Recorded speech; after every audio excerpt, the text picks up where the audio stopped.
சின்ன சின்ன கேள்விகள் நேற்று அவர் பேசும்போது நிறைய நோட் பண்ணி வச்சிருக்கேன். இப்போ என்னன்னா, ஃபர்ஸ்ட் நிகழ்ச்சி ஆரம்பிக்கும் போது தமிழ்தாய் வாழ்த்து பாடினாங்க, அதுவும் டேப் ரெக்கார்டர் இல்ல, பாடுனாங்க, மரபுபடி பாடுறாங்க. இது எப்படி நீங்க, ஏன்னா அது சர்ச்சை இருக்கு, அரசு நிகழ்வுகள்ன்ற ஒரு சர்ச்சை இருக்கு, அதை அவங்க ப்ராப்பரா பண்ணிருக்காங்க அப்படின்னு. இது வந்து எடுத்துக்குவாங்களா கோர்ட்டுக்காக?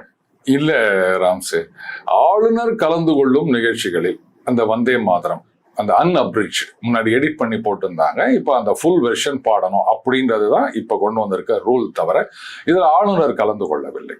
சொல்லப்போனால் இது அரசு நிகழ்ச்சியெல்லாம் சொல்ல முடியாது. அவர் வந்து தொகுதி மக்களுக்கு நன்றி சொல்லும் ஒரு நிகழ்ச்சி. அதனால இது வந்து ஒரு கட்சி சார்ந்த நிகழ்வு அப்படின்னு தான் பார்க்கணுமே தவிர கவர்மெண்ட் ஃபங்க்ஷன் நம்ம சொல்ல முடியாது. தமிழ்தாய் வாழ்த்து பாடுறாங்கன்னா பாடட்டும், அது வந்து நான் எதுவும் சொல்லலை.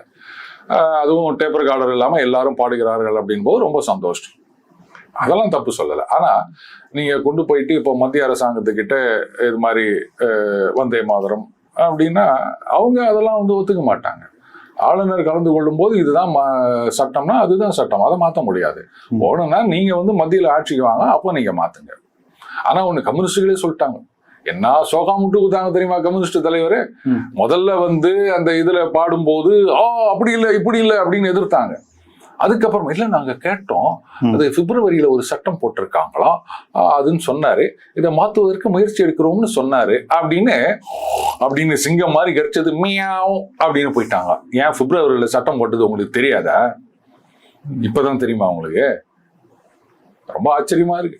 அரசியல்ல இருக்கு இவங்க இந்த மாதிரி பேசுறாங்க. அதனால இவங்க எல்லாம் நல்லா முட்டு கொடுப்பாங்க, பிரச்சனையே கிடையாது. இது கோர்ட்டுக்கு போனாலும் அவசியம் கிடையாது. இல்லைங்க அவர் சொல்லிட்டாருங்க, நாளைக்கு அவர் பிஎம்ஆ வரும்போது மாத்திரன்னு சொல்லிட்டாருங்க, இப்படி கூட யாராவது சொல்லலாம்.